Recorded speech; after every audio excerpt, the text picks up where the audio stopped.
For the Bucksaw, I.E. Woodsman wanted it built with the knife only. So I've been looking for a piece of wood to use for that, and I believe this piece of dead ash is going to work. So this is the piece of wood that I broke off standing dead. That's what I'm going to use for the Bucksaw. You're going to cut 2 pieces for the upright arms and then 1 cross member piece. So what we're going to do now is just cut the uprights first. Since I.E. Woodsman wanted this done with just a knife, that's all we're going to use.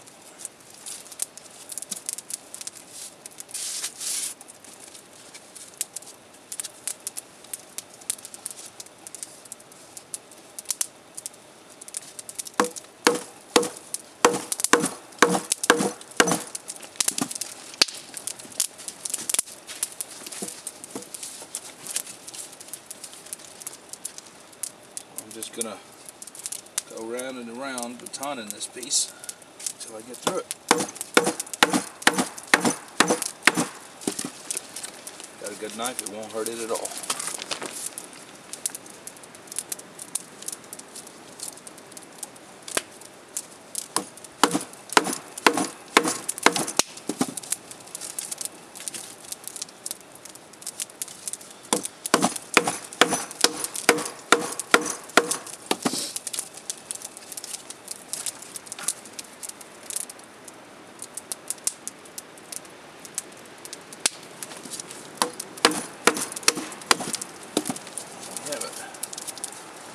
Upright number 1. Okay,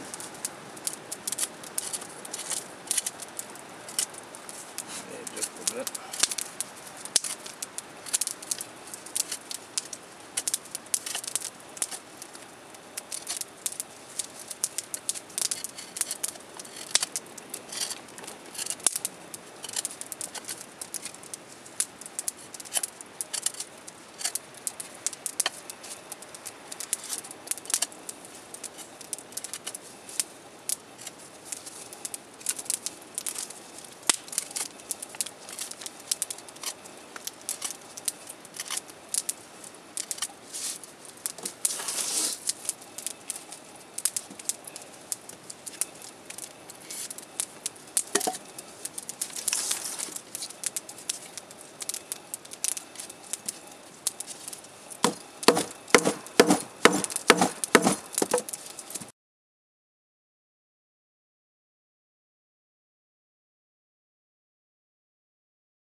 Okay, my 2 handle pieces.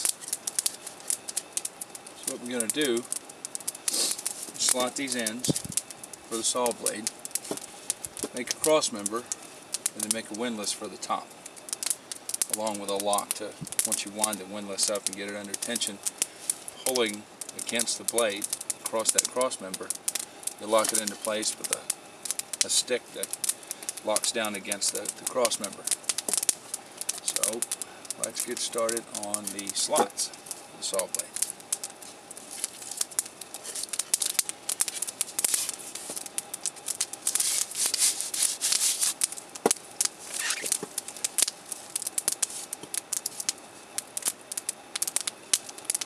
I'm going to get in the center of that,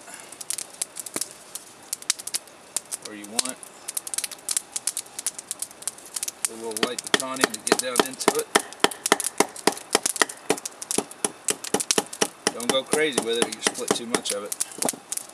Got a knife width end. And you can see where it started to want to split. Now what we're going to do is wrap that piece to keep it from splitting any further. And that will hold your saw blade in place.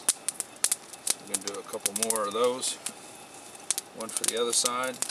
And then when we're ready to cut the notches for the cross member, I'll get back with you. So we cut the slots for the saw blades on the end. Now we need to make the cross member. You can do it out of a big piece, you can do it out of a little piece.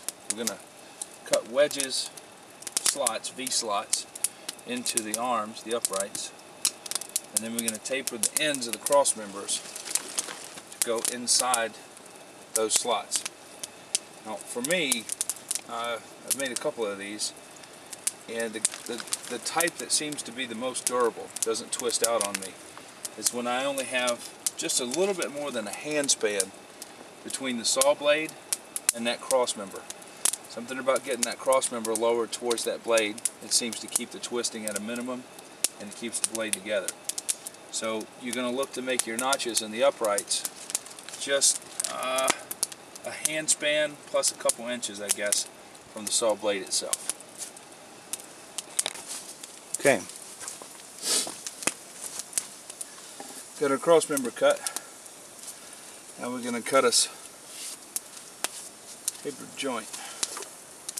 Go into V-slots that we're going to cut for the upright.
So when you cut that second side, you want to make sure you cut it on the same plane, right? So your taper is oriented the same way.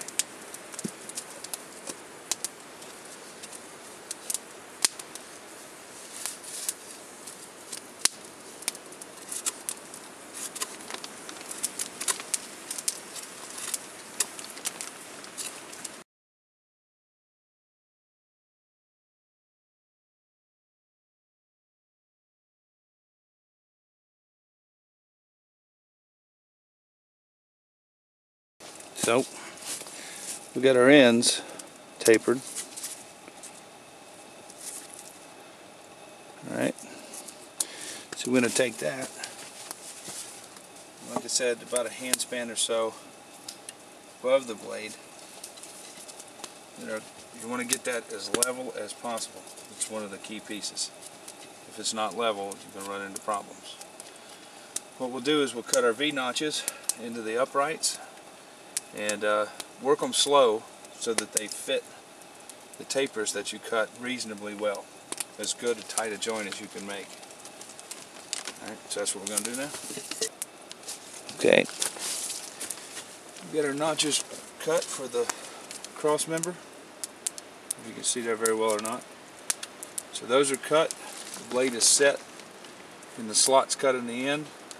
Now I'm going to cut some notches on the top up here, just sort of like sockets for the cordage that I'm going to use to wrap that 5-6 times, so that I got a loop up there to make the windlass out of. So I'm just going to cut a couple of notches, and then we'll go from there. Okay, so cut the notches in the top just to make a good place for the cordage to sit. You tie off one side, you bring the loop around, and you keep winding until you get about, I don't know, 6 or 7 loops. And then, if you can see this, with what's left, you bring it and wrap it around the 2 sets of double strands that you've got going around, right? And you tie that off in a good knot. Then you take and you put your stick inside the windlass and you tighten it up. I'm going to loosen it up to show you what I'm talking about. Once you get it, set up, it's just a simple matter of taking that stick, put it in there, wind it up. You'll feel the tension growing as you do that. Okay? Once you get it to where you want it, just drop it down and it locks against that cross member. Now, what you do once you get to this point, you check your joints. These are pretty sturdy. That'll more than the hand span that I recommended, so that's my bad. That tension that's going across these joints is now being pressed to those plastic caps. That's what I was talking about when I said I liked these plastic caps on the ends. Now, a normal saw blade that doesn't have these, you're going to have a hole in the blade. So you make it so the hole extends beyond the edge of your upright. You can put a key ring in there and then lock it over the top of this if you've cut that to fit, right? You cut that to fit the key ring, and it locks your blade in place. Or, where those holes are, you can use snare wire and just run through those holes, bring it around. This one's so tight I don't think I need to wrap the ends, but I'm going to anyway, just to prevent any splitting from going on, because as you use this, there's a lot of tension in this frame and you could get a split just below the blade. So I am going to wrap those ends, and then we'll put it to use.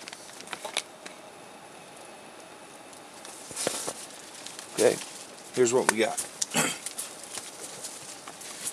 Finished it as we discussed. I went ahead and wrapped the joints just across and around, across and around. That locks them into place real tight. And then did the ends as well. So now it's a rock solid saw. Windlass in place, pretty simple setup. Let's go cut some wood.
as you can see,